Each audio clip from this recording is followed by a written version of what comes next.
মুমিন বান্দার বৈশিষ্ট্য হচ্ছে দুঃখ কষ্ট বেদনা জ্বালা এগুলোতে সে আপসেট হয় না, সে হাল ছেড়ে দেয় না, সে ভরসা রাখে একজনের উপর, চিল্লায় বলতে হবে তিনি কে। কারণ মুমিন জানে রাত্রি যত গভীর হয় অন্ধকার তমানিসা ভেদ করে সুবহে সাদিক হয়। মুমিন জানে গর্ভবতী নারীর পেটের ব্যথা যেই দিন বাড়তে থাকে ওই দিনই নতুন মেহমান আগমনের সময় ঘনাতে থাকে। মুমিন জানে তার জীবনে দুঃখ কষ্ট বিপদ যত বাড়তে থাকে সুখের দিন কাছে আসতে থাকে। এজন্য মুমিনের হারাবার কিছু নেই। ফাইন্না মাআল উসরি ইউসরা, ইন্না মাআল উসরি ইউসরা। নবী হে, কষ্টের পরেই আছে আনন্দ, দুঃখের পরেই আছে সুখ। আপনি সমস্যায় পড়েছেন, ওই সমস্যার সমাধানও আছে না নেই? এই পৃথিবীতে এমন কোন সমস্যা আছে যেটা সমাধান নেই? কথা বলেন। সমস্যা তৈরি করেছে কে? আবার সমাধানও দিয়েছে কে? আল্লাহ doesn't create a lock without its key. আল্লাহ কখনো চাবি না বানাইয়া ওটার তালা বানায় নাই। কথা কন। তালাও যেহেতু আছে ওই তালার চাবিও বানিয়েছে কে? মা আনজালাল্লাহু দান ইল্লা আনজালাল্লাহু লাহু শিফা। আল্লাহ দুনিয়ায় এমন কোন রোগ পাঠায় নাই যেই রোগের ঔষধ বানায় নাই, এমন কোন রোগ নাজিল করে নাই যেই রোগের কোন চিকিৎসা বানায় নাই, হয়তো সেটা আবিষ্কার হয় নাই। অনেকে ক্যান্সারের কথা বলতে পারেন যে হুজুর ক্যান্সার এমন রোগ, এই ক্যান্সার তার নাই কোনো অ্যানসার, কিন্তু বিজ্ঞানীরা বলতেছে এটারও অ্যানসার আবিষ্কৃত হচ্ছে। সুবহানাল্লাহ কইবেন না? কিছু কিছু ক্ষেত্রে হয়েও গিয়েছে। এজন্য দুঃখের পরেই আছে সুখ, কষ্টের পরেই আছে আনন্দ। এই দুনিয়াটাই এরকম, কষ্টের পরই আনন্দ। দেখবেন তারাবির নামাজ 20 রাকাত পড়তে কষ্ট লাগে না? কোমরে ব্যথা, হাঁটুতে ব্যথা, কিন্তু 20টা রাকাত যখন শেষ করে মসজিদ থেকে বের হই একটা আনন্দ আছে না নাই? কষ্ট করে পরীক্ষার জন্য প্রিপারেশন নিলেন আপনি কয়েক মাস, কিন্তু ফলাফল যখন ভালো হয় তখন একটা আনন্দ আছে না নাই? সারাদিন রোজা রাখলেন রমজানে, কি কষ্ট, তৃষ্ণায় গলা ফেটে যায়, কিন্তু ইফতারির সময় যখন রুহ আফজা শরবতটা খাই কেমন লাগে? একটা আনন্দ আছে না নাই? এজন্য আল্লাহ বললেন فإن مع العسر يسرا إن مع العسر يسرا। ও নবী, কষ্টের দিন মক্কায় অল্প কিছু দিন, মদিনাতে আনন্দের দিন অপেক্ষা করছে। আমাদের জীবনে যে দুঃখ কষ্ট আসে আমরা ধৈর্য ধরবো, তাওয়াক্কুল করবো একজনের উপর, তিনি কে? কারণ আমরা বিশ্বাস করি কষ্টের দিন এটা চিরকালের জন্য নয়, সামনে আনন্দের দিন আমাদের জন্য সেট করে রেখেছে কে? কষ্ট হইতেছে, গরম লাগতেছে না? আমিও ঘামতেছি আপনাদের সাথে সাথে। অনেক গ্যাদারিং হয়ে গেছে, আসেন আল্লাহর নামে 3টা তাকবীর দেই, তারপর কোন 2টা গাইডলাইন তিনি বিশ্বনবীকে দিলেন ওই নির্দেশনা বাণীটুকু শুনে আজকে আমরা বিদায় নিব। আওয়াজ করে পড়তে হবে লিল্লাহে তাকবীর, লিল্লাহে তাকবীর, লিল্লাহে তাকবীর। গাইডলাইন নাম্বার 1, ফাইদা ফারাগতা ফানসাব। নবী আপনি যখন অবসর হন আপনি ইবাদতে মশগুল হন। ফানসাব ফিল ইবাদা, তাফসীর ইবনে কাসিরে এসেছে আপনি ইবাদতে মশগুল হন যখন আপনি অবসর পান। অবসর আল্লাহর দেয়া বড় নেয়ামত, এটা বিশ্বাস করেন? অবসর কিন্তু নেয়ামত। আমরা অনেকেই অবসর সময়কে কাজে লাগাই না, কিন্তু অবসর চলে যাওয়ার পরে যখন ব্যস্ত হয়ে পড়ি তখন বলি হায় রে, অবসরটা যদি কাজে লাগাইতাম। পরীক্ষার পরে 3 মাস ছুটি ছিল, এই 3 মাস অবসরে যদি পড়তাম তাইলে তো আজকে ভার্সিটিতে চান্স পেয়ে যেতাম, ঠিক কি না? এজন্য বিশ্বনবীর আল্লাহ বললেন নবী ফাইদা ফারাগতা ফানসাব ওয়া ইলা রাব্বিকা ফারগাব। মাদানী জীবনে, মাক্কি জীবনে, দাওয়াতি কার্যক্রমের পরে, রাষ্ট্রীয় কার্যক্রমের পরে যখনই আপনি অবসর পাবেন তখনই আপনি ইবাদত করেন, তখনই বেশি বেশি আল্লাহর কাছে দোয়া করে। দোয়াটা খুব শক্তিশালী, কিন্তু আমরা অনেকে জানি না কি করে দোয়া করতে হয়। সিনসিয়ার দোয়া ইজ লাইক এ মিসাইল। আপনারা প্রায় পত্রিকায় শুনবেন আমেরিকা অমুক দেশে মিসাইল হামলা করেছে, শুনছেন? মিসাইল হামলা এমন হামলা কত সেন্টিমিটার বেগে যে কোন জায়গায় অ্যাটাক করবে, যেখানে মারার কথা ওখানে পড়বে। ঠিক দোয়াটা হচ্ছে মিসাইলের মতো। আপনি যদি দোয়ার মতো দোয়া করতে জানেন ওই দোয়াটাও জায়গা মতো যে ভেদ করবে, চিল্লা এখন ঠিক কিনা? কিন্তু আমরা দোয়া করতে জানি না, কি করে দোয়া করতে হয় এটা জানি না। বিশ্বনবীকে আল্লাহ বললেন নবী ফাইদা ফারাগতা ফানসাব, যখন আপনি অবসর হবেন তখন আপনি দোয়া করেন, আল্লাহর কাছে চান। বেশি বেশি চাইলে খুশি হয় কে? তার মানে প্রথম ঘোষণা হলো ফাইদা ফারাগতা ফানসাব, প্রথম নির্দেশনা হলো নবী যখনই আপনি অবসর পাবেন ইবাদত করবেন এবং দোয়া করবেন, বেশি বেশি আল্লাহর কাছে চাইবেন। 2 নাম্বার দিক নির্দেশনা হলো ওয়া ইলা রাব্বিকা ফারগাব, সব সময় আপনি আপনার আল্লাহর দিকে মনোনিবেশ করবেন। বিপদে পড়লে ডাকবো কারে?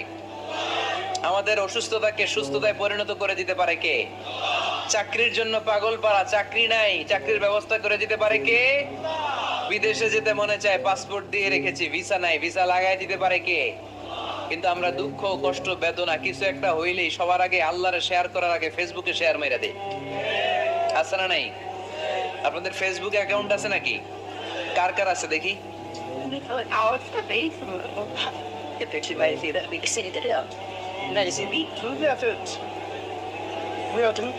আছে আছে, এটার জন্য আমরা ভালো কাজে লাগাই, ঠিক কিনা?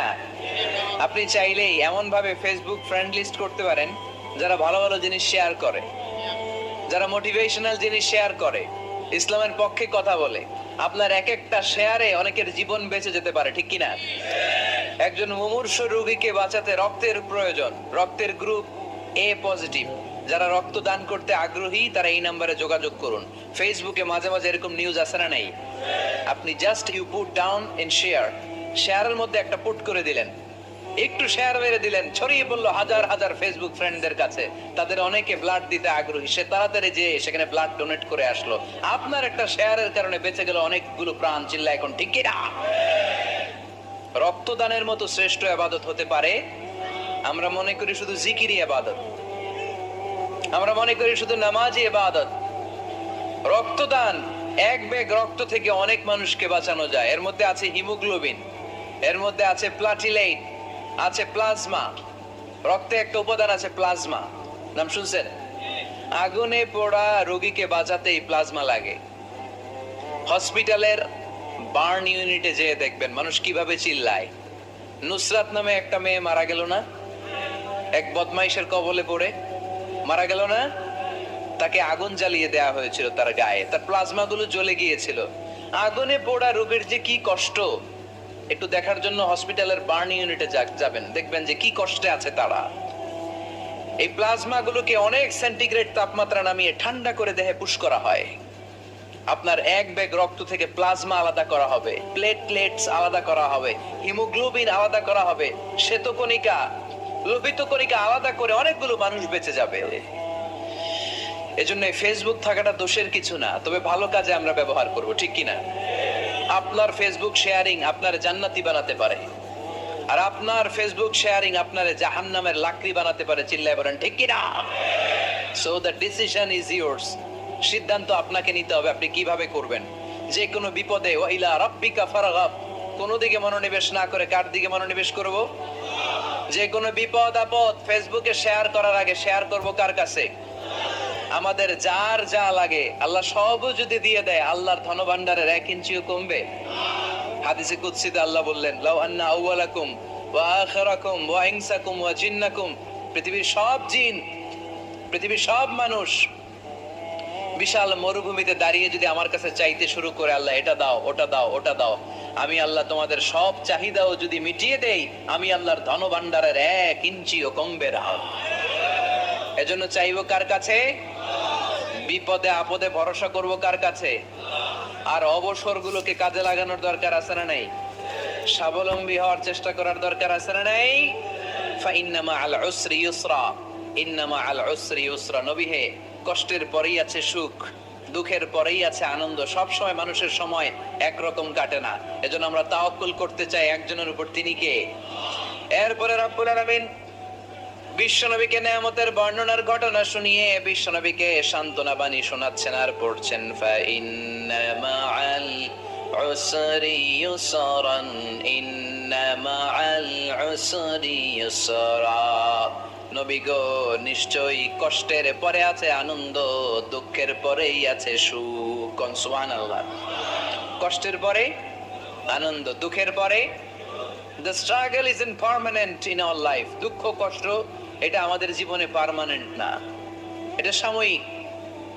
আচ্ছা, আওয়াজ করে উত্তর দেন তো, 1 বছরে কয়দিন আপনাদের ফরিদপুরে? কয়দিন? 365 দিন।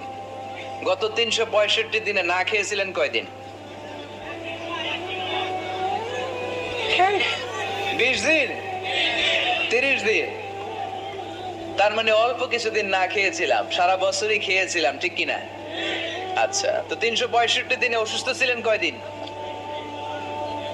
4-5 দিন, কিংবা 20 দিন, কিংবা 1 মাস, কিংবা 56 দিন, কিংবা 65 দিন। তার মানে বাকি 300 দিন আরামে ছিলাম কি ছিলাম না? তার মানে আমাদের জীবনে দুঃখ বেশি না আনন্দ বেশি? সুখ বেশি না কষ্ট বেশি?